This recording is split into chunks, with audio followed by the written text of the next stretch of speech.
गहरा राज छुपा है जो हमारी समझ से बाहर है। आज की इस वीडियो में हम शिव के हर उस आभूषण की डीएनए रिपोर्ट निकालेंगे जो आपने आज तक केवल तस्वीरों में देखी है।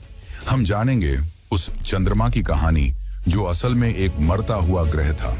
आखिर क्यों शिव ने एक शापित और बीमार चंद्रमा को अपने सिर का ताज बनाया? क्या आप जानते हैं कि शिव की जटाओं में गंगा का होना सिर्फ एक पौराणिक कथा नहीं बल्कि कॉस्मिक एनर्जी को कंट्रोल करने का एक ब्लूप्रिंट है? हम उस वासुकी नाग के दर्दनाक सच को भी जानेंगे जिसे समुद्र मंथन में एक रस्सी की तरह इस्तेमाल किया गया। और सबसे बड़ा सवाल, वो रुद्राक्ष जिसे हम पवित्र मानकर पहनते हैं, क्या वो वाकई शिव के आंसू हैं? अगर हाँ, तो ऐसा क्या हुआ कि उनकी आंखों से आंसू गिरने की नौबत आ गई? डमरू की वो 14 आवाजें जिनसे दुनिया की सारी भाषाएं बनी, और वो त्रिशूल जो सूर्य की धूल से बना, इन सब का सच क्या है? ये वीडियो कोई साधारण कथा नहीं है। इस वीडियो में हम शिव के शरीर पर मौजूद हर एक चिन्ह, हर एक हथियार और हर एक आभूषण को डिकोड करेंगे। हम वाल्मीकि रामायण से लेकर शिव महापुराण और आधुनिक विज्ञान तक हर उस पन्ने को पलटेंगे जहां इन रहस्यों का जवाब लिखा है। क्योंकि शिव के आभूषण आभूषण नहीं हैं, वो इस ब्रह्मांड के नियम हैं। वो हमें बताते हैं कि मौत को गले लगाकर भी निडर कैसे बना जाता है। तो अपनी कुर्सियों की पेटी बांध लीजिए, क्योंकि हम एक ऐसी यात्रा पर निकल रहे हैं जहां विज्ञान खत्म होता है और शिव का रहस्य शुरू होता है। लेकिन उससे पहले अगर आपको वीडियो अच्छी लग रही है तो कमेंट में हर हर महादेव जरूर लिखें। शिव शंकराय शुद्धाय नीलकंठाय धीमहि भक्तवांछितदातारं नमः कैलाशवासिने।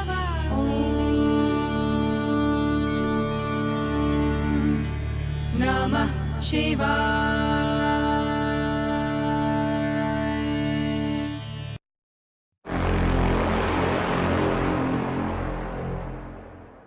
संसार में सुंदरता का पहला पैमाना अक्सर केश यानी बाल होते हैं। हम और आप अपने बालों को संवारते हैं, उनमें तेल लगाते हैं, उन्हें सुलझाते हैं ताकि हम सुंदर दिखें। लेकिन शिव तो बैरागी हैं। उन्हें बाहरी सुंदरता से कोई मोह नहीं है। जब कोई योगी अपनी साधना में इतना लीन हो जाता है कि उसे अपने शरीर की सुध ही नहीं रहती, तब उसके बाल आपस में उलझकर हवा और धूल से मिलकर जटा का रूप ले लेते हैं। शिव की ये जटाएं कोई फैशन नहीं बल्कि उनकी अखंड तपस्या का प्रमाण है। संस्कृत में शिव का एक नाम कपर्दी भी है, जिसका अर्थ है जटाओं को धारण करने वाला। लेकिन सवाल यह है कि आखिर शिव अपनी जटाओं को क्यों बढ़ाते हैं? क्या यह सिर्फ एक सन्यासी का रूप है या इसके पीछे कोई गहरा रहस्य छिपा है? प्राचीन ऋषियों और योग विज्ञान के अनुसार इंसान के बाल केवल मृत कोशिकाएं नहीं हैं, बल्कि वे शरीर की ऊर्जा को संरक्षित करने वाले एंटीना की तरह काम करते हैं। जब एक योगी ध्यान की गहरी अवस्था में होता है तो उसके मस्तिष्क में अपार ऊर्जा उत्पन्न होती है। जटाएं उस ऊर्जा को बाहर बिखरने से रोकती हैं और उसे शरीर के भीतर ही लॉक कर देती है। आप इसे एक ऊर्जा के बांध यानी एनर्जी डैम की तरह समझ सकते हैं। हिमालय की ठंडी हवाओं में जब शिव ध्यान करते हैं तो ये जटाएं ही उनका मुकुट बन जाती हैं। और यही वो मुकुट है जिसने इतिहास की सबसे बड़ी घटनाओं को संभाला है। सोचिए, अगर शिव की ये जटाएं इतनी विशाल और मजबूत न होती तो क्या वो आकाश से गिरती हुई उन्मुक्त गंगा के वेग को रोक पाती? क्या वो एक मरते हुए शापित चंद्रमा को अपने अंदर छिपा पाती? शिव की जटाजूट का रहस्य यही है। यह नियंत्रण का प्रतीक है। तो चलिए अब जरा पास से देखते हैं शिव की इन जटाओं के भीतर छिपे सबसे बड़े रहस्य को, जिसने धरती को विनाश से बचाया, गंगा का अवतरण।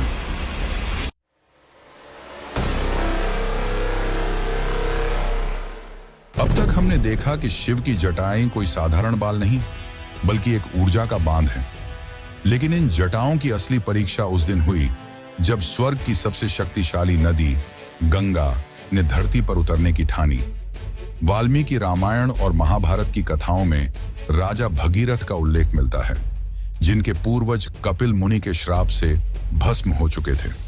उनकी राख को मुक्ति देने का केवल एक ही उपाय था, स्वर्ग से गंगा का जल।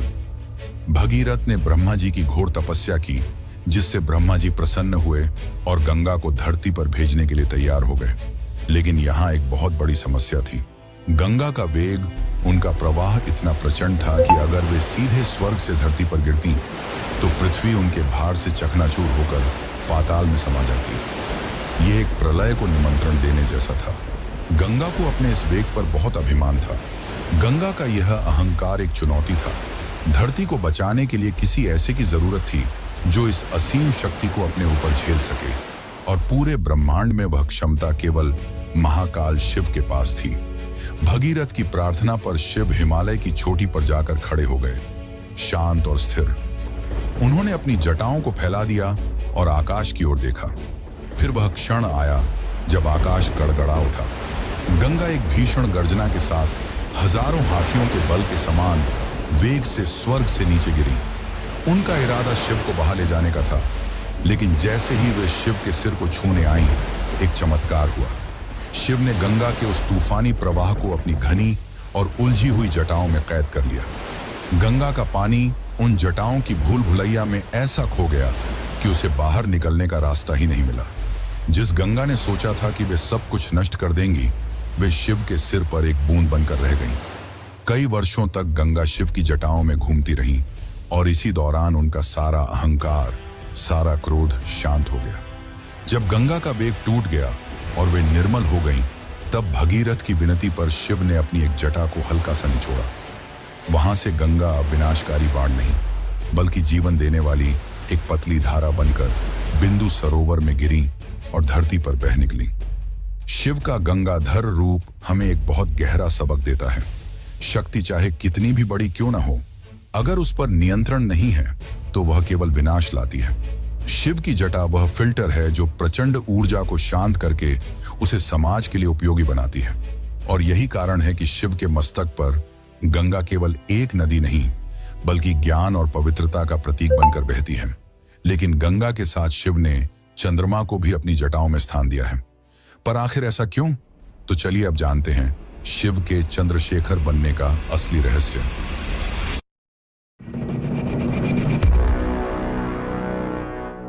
शिव की जटाओं में अगर गंगा का शोर है, तो उनके मस्तक पर चंद्रमा की शीतलता भी है। लेकिन क्या आप जानते हैं कि जिस चंद्रमा को हम सुंदरता का प्रतीक मानते हैं, शिव के मस्तक पर वह पूर्ण चंद्रमा नहीं, बल्कि दूज का चांद, यानी एक कटा हुआ अधूरा चंद्रमा है। इसके पीछे शिव महापुराण के कोटि रुद्र संहिता में एक बहुत ही दर्दनाक और रहस्यमयी कथा छिपी है। यह कहानी शुरू होती है प्रजापति दक्ष के क्रोध से। दक्ष ने अपनी 27 पुत्रियों का विवाह चंद्रदेव से किया था। ये 27 पुत्रियां ही आकाश के 27 नक्षत्र हैं। लेकिन चंद्रदेव का मन केवल एक पत्नी रोहिणी में बसता था। बाकी 26 पत्नियों की उपेक्षा देखकर दक्ष का पितृ हृदय क्रोध से भर गया।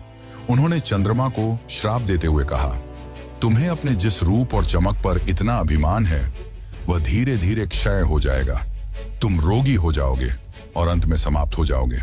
श्राप के प्रभाव से चंद्रदेव का शरीर गलने लगा, उनकी कलाएं घटने लगी, अमावस्या की काली छाया उन पर मंडराने लगी। जब मृत्यु बिल्कुल सामने थी, तब देवताओं की सलाह पर मरते हुए चंद्रमा ने प्रभास क्षेत्र में जाकर भगवान शिव की घोर आराधना की। उन्होंने मृत्युंजय मंत्र का जाप किया और रेत से शिवलिंग बनाकर 6 महीने तक एक पैर पर खड़े रहे। उनकी भक्ति देखकर साक्षात महादेव प्रकट हुए। उन्होंने कांपते हुए मरते हुए चंद्रमा को उठाया और उसे अपने मस्तक पर धारण कर लिया। शिव ने चंद्रमा को अमृता का वरदान दिया, लेकिन साथ ही दक्ष प्रजापति के श्राप का भी उल्लंघन नहीं किया जा सकता था। इसलिए शिव ने कहा, आज से तुम पूरी तरह समाप्त नहीं होगे। 15 दिन तुम घटोगे, लेकिन अगले 15 दिन तुम फिर से बढ़ोगे और पूर्ण हो जाओगे। आज हम इसे कृष्ण पक्ष और शुक्ल पक्ष के नाम से जानते हैं। शिव के मस्तक का स्पर्श पाते ही उस अधमरे चंद्रमा को अमृत मिल गया। इसी कारण शिव को चंद्रशेखर कहा जाता है, यानी वह जिसके शिखर अर्थात सिर पर चंद्र हो। लेकिन शिव ने सिर्फ चंद्रमा या गंगा को ही शरण नहीं दी, बल्कि एक ऐसी चीज को भी अपने गले में लपेट लिया जिसे लोग मृत्यु का प्रतीक मानते हैं। लेकिन उसे जानने से पहले हम शिव के आराध्य नंदी के बारे में जान लेते हैं।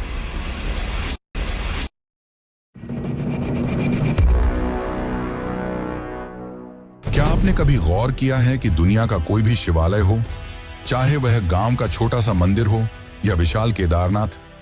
आप महादेव के दर्शन तब तक नहीं कर सकते जब तक आप नंदी से होकर ना गुजरें। गर्भगृह के ठीक सामने अपनी नजरें जमाए बैठा यह बैल केवल पत्थर की मूर्ति नहीं है। इसके पीछे एक पिता की तड़प और एक पुत्र की अखंड तपस्या छिपी है। शिव महापुराण की शतरुद्र संहिता में एक अद्भुत कथा मिलती है। शिलाद मुनि जो ब्रह्मचारी थे, उन्हें भय था कि उनका वंश समाप्त हो जाएगा। उन्होंने एक ऐसी संतान चाही जो अयोनिज यानी जो गर्भ से न जन्मी हो और जिस पर मृत्यु का कोई वश न हो। इंद्रदेव ने हाथ खड़े कर दिए, जिसके बाद शिलाद मुनि ने हजारों वर्षों तक शिव जी का तप किया और अंत में स्वयं शिव के आशीर्वाद से यज्ञ कुंड की अग्नि से एक दिव्य बालक का जन्म हुआ, जिसका नाम रखा गया नंदी। लेकिन कहानी यहां खत्म नहीं होती। नंदी जानते थे कि वह साधारण नहीं है। उन्होंने बचपन में ही निश्चय कर लिया कि वह नश्वर संसार में नहीं बल्कि शाश्वत शिव के चरणों में रहेंगे। उन्होंने भुवन नदी के किनारे ऐसी घोर तपस्या की कि उनका शरीर पत्थर जैसा कठोर और मन पानी जैसा निर्मल हो गया। उनकी समाधि देखकर शिव को साक्षात आना पड़ा। शिव ने नंदी को गले लगाया और उन्हें वह स्थान दिया जो देवताओं को भी दुर्लभ है। शिव ने कहा, नंदी, तुम केवल मेरे वाहन नहीं, तुम मेरे गण अध्यक्ष हो, तुम मेरे परिवार के मुखिया हो। जहां मैं हूं वहां तुम हो। तुम्हारी अनुमति के बिना कोई भी, यहां तक कि काल भी मेरे पास नहीं आ सकता। उस दिन से नंदी शिव के परम द्वारपाल बन गए। नंदी का संस्कृत में अर्थ ही होता है आनंद देने वाला। यही कारण है कि हर मंदिर में नंदी की स्थापना ठीक शिवलिंग के सामने एक सीधी रेखा में होती है।